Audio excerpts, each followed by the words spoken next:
श्री शंकर जी भ्रमण करने चले गए। कैलाश पर नारद जी आ गए। पार्वती अकेली बैठी है। मैया आप ये बताइए, बाबा के गले में जो मुंड की माला है ये किसके मुंड की माला है? माने का नारद मुझे नहीं मालूम। नारद जी बोले तुम्हें नहीं पता, बताओ तो उनके चाहने में यही गड़बड़ी है कुछ। मैया बोली सही कहा तुमने, आने दो बाबा को। कोप भवन में मैया चली गई। बाबा लौट कर आए, नादिया भूखा बंधा, कैलाश की दशा लोट पोट। बाबा ने कहा इधर आओ, तुमसे कहा था कड़ी निगरानी रखना। कोई घर पे आया गया? बोले वैसे तो कोई नहीं आया, पर थोड़ी देर पहले नारद जी आके निकल गए। बाबा ने नाम सुना तो पसीना निकल गया। भीतर गए, प्राण प्रिया के हेतु रिसानी। और घर में घरवाली नाराज हो तो अच्छों के पसीना निकलता है। घरवाली नाराज, हाँ बाहर शेर और घर में ढेर। बड़े बड़े लोग हैं जो बाहर बड़ी लंबी फेंकेंगे, वो भीतर गए तो बिल्ली बन गए महाराज। तो घरवाली नाराज तो अच्छों के पसीना निकलता है। अब बड़ा महाराज मामला गड़बड़ है। तो बाबा बोले हम तो तुम्हें प्राणों से भी ज्यादा चाहते हैं। अच्छा कभी कभी हम लोग कहते नहीं कि भैया आप तो हमें प्राणों से भी ज्यादा प्यारे। और ये सुन के मान लो प्राण अगर नाराज हो जाएं और प्राण कहें जब हमसे ज्यादा तुम्हें ये प्यारे हैं तो ये नहीं रखो हम चले, तो लेने के देने पड़ जाएंगे। तो मैया ने कहा ये बताओ आपके गले में जो मुंड की माला है ये किसके मुंड है? बाबा ने कहा देवी ये क्या मतलब है, दूसरी बात करो। नहीं बाबा, बाल हट, राज हट और त्रिया हट, तो ये तीसरी वाली बड़ी गड़बड़ है। जिस पर बीत जाए वही जानता होगा। त्रिया हट बताइए अभी। तो बाबा ने कहा सुनो, जब तुम मर जाती हो तो तुम्हारे मुंड को उठाकर मैं अपने गले में धारण कर लेता हूँ। मैया ने कहा ये सारे मुंड मेरे हैं? बाबा बोले हाँ देवी। तो क्या बाबा मैं इतने बार मरी? हाँ ये तुम्हारे ही मुंड हैं।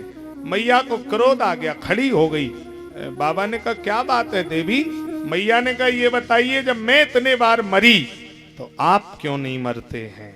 बाबा हंसने लगे, बोले देवी मैं नहीं मरता। बाबा आप काहे को नहीं मरते? बाबा ने कहा मैंने अमर कथा सुनी है, मैं अमर हूँ। मैया बोली मुझे भी अमर कथा सुनाइए।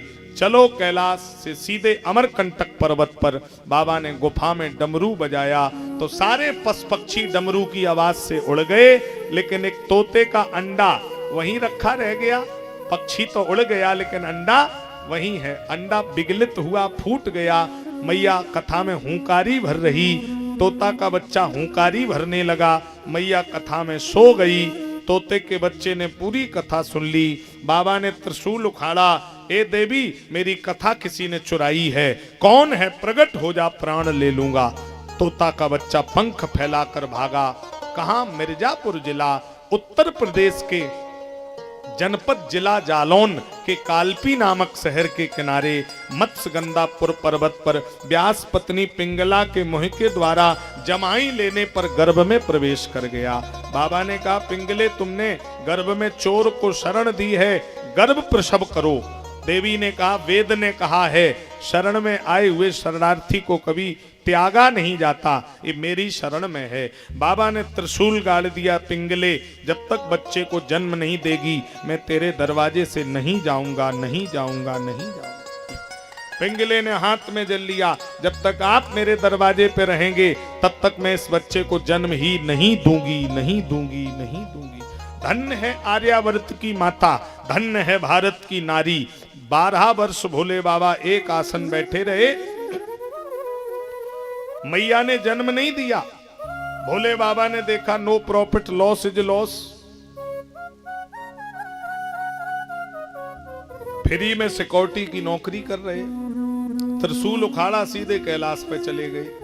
मैया ने 4 वर्ष और प्रतीक्षा की, 12 और 4 16 वर्ष बाद माता ने उस सुख के बालक को जन्म दिया, जो तोता का बच्चा आज सुखदेव बनकर के जन्मा है।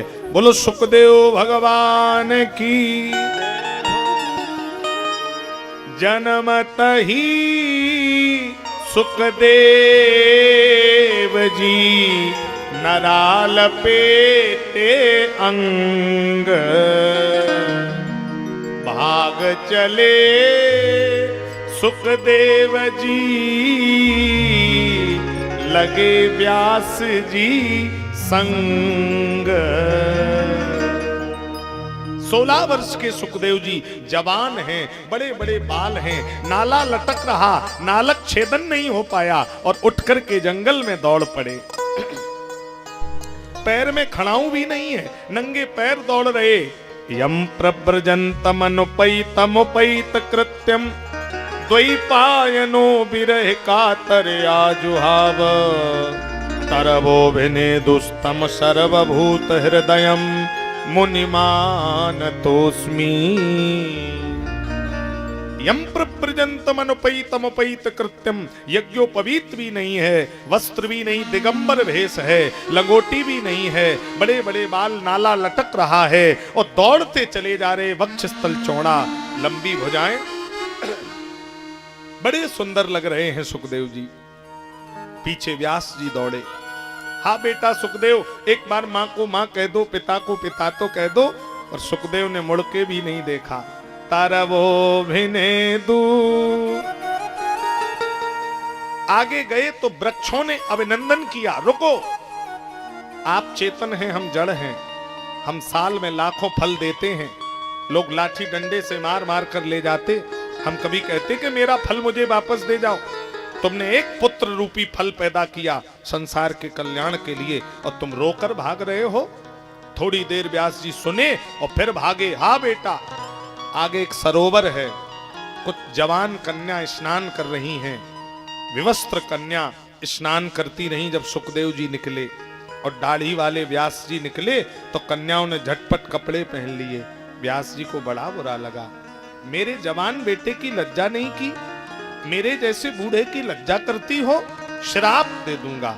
कन्याओं ने हाथ जोड़े, बाबा आप में और आपके बेटे में अंतर है, आपके दृष्टि में दृग दोष है, पर आपका बेटा अभी अभी आया, स्त्री पुरुष में भेद नहीं है, ये आत्मा रामा है, ईश्वर सत्यम जगत मिथ्या, केवल इस परंपरा में जीने वाला है। सिया राम में सब जग जानी। ये तो सिया राम में सारे संसार को देखता है, ये तो आत्मा रामा है।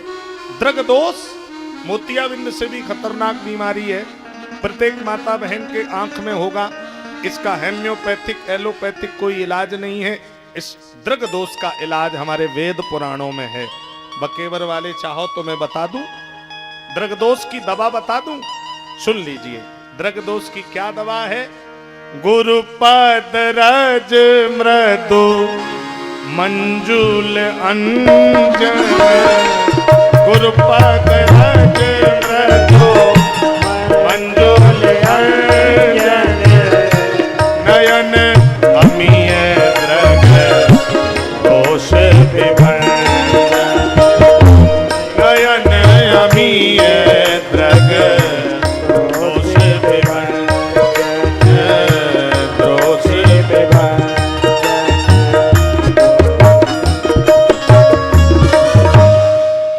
गुरुदेव की पद रज रूपी काजल जो अपने आंखों में लगा लेगा, गुरुदेव की कृपा जो अपने सिर पर रख लेगा, नयन अमीय द्रग दोष विभंजन। ये द्रग दोष बिना गुरुजी के दूर होने वाला नहीं है, ये तो गुरुजी अगर कृपा कर दें तो दूर हो जाएगा। एक सज्जन मुझे मिले, वो बोले महाराज जी तुलसीदास जी ने बाल कांड में प्रथम चौपाई लिखी, वो गलत है। मैंने कहा क्या गलत है?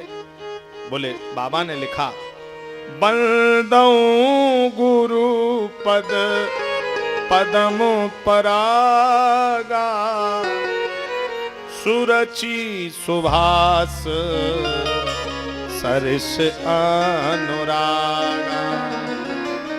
गुरु जी के चरण की वंदना की। गुरु बंदऊ गुरु पद पदम, पदम माने क्या होता है? बोलो, पर्यायवाची है। क्या है पदम माने? कमल। तो यहां अर्थ हो गया गुरु जी के चरण कमल की मैं वंदना करता हूं। पद पदमो परागा, अजय गुरु जी के चरण कमल जैसे कैसे हो सकते हैं? अजय गोस्वामी जी ने जहां देखो वहां यही लिखा, श्री गुरु चरण सरोज रज निज मन मुकुर सुधार। सरोज रज, सरोज माने कमल, सरोज भी कमल का पर्यायवाची है। तो फिर देख लीजिए, नव कंज लोचन कंज मुख कर कंज पद कंजारुणम। कंज माने कमल, कंज माने भी कमल। तो हर जगह गुरु और कमल एक जैसे बताए गए। तो मैंने कहा सुनो, कमल कहाँ खिलता है बोलो? कीचड़ में। कीचड़ की लेश मात्र भी प्रभाव कमल पर नहीं पड़ता। कमल अपना सुंदरता कीचड़ में खिल के बिखेर देता है। ऐसे ही गुरुदेव भगवान हैं, संसार के दल दल में पैदा होते हैं, हमारे आपके आंगन में पैदा होते हैं, लेकिन गुरु जी के ऊपर संसार की कामनाओं का कोई कीचड़ नहीं लगता, संसार की वासनाओं का कोई प्रभाव नहीं पड़ता। गुरु जी तो संसार में कमल की तरह अपनी साधना का प्रकाश फैला देते हैं। ये गुरु और कमल की विशेषता है। जैसे कमल कीचड़ में खिलके कीचड़ का प्रभाव नहीं चढ़ाता, ऐसे ही गुरु संसार में पैदा होकर संसार की मलिनता का अपने ऊपर प्रभाव पड़ने नहीं